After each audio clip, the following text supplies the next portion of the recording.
Big boss హౌస్లో ticket finale race కోసం మొదలైన విషయం మనందరికీ తెలిసిందే. అయితే ఇప్పటికే వరుసగా కొంతమంది కంటెస్టెంట్స్ టికెట్స్ని సంపాదించుకుని ఉంటే అందులో విష్ణుప్రియ మాత్రం బ్లాక్ కార్డుతో అయితే ఏకంగా టాస్క్ నుండి ఎలిమినేట్ అయిపోయింది.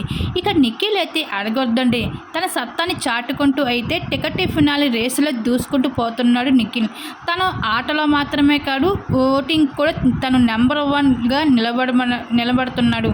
అందరికీ ఆశ్చర్యానికి గురి చేస్తున్నాడు. గౌతమ్ లాంటి పోటీదారుడే తను గట్టి పోటీని సోషల్ మీడియాలో అందిస్తూ ఉంటే ఇక నిఖిల్ మాత్రం ఏమి చేయకుండానే తన సైలెన్స్తో అయితే కోట్లాది అభిమానులని ప్రేమని దక్కించుకుంటూ ఉన్నాడు.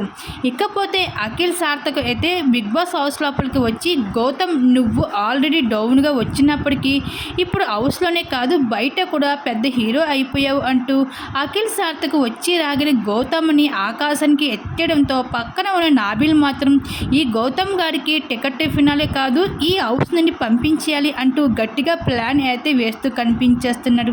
మొత్తానికి అయితే మరొక వైపు నిఖిల్ మాత్రం ఎవరైతే ఏమైంది ఈ విజయం నాదే అంటూ గట్టిగా అయితే నమ్మకంతో అయితే ఇక్కడ నిఖిల్ అయితే ఉన్నాడు. ఈ విధంగా బిగ్ బాస్ హౌస్లో అయితే టికెట్ ఫినాల రేస్ అయితే కొనసాగుతూ ఉంది. మరి ఎవరు గెలుస్తారు అన్నది మీ అభిప్రాయం. తప్పకుండా కామెంట్ సెక్షన్ షేర్ చేసుకోండి.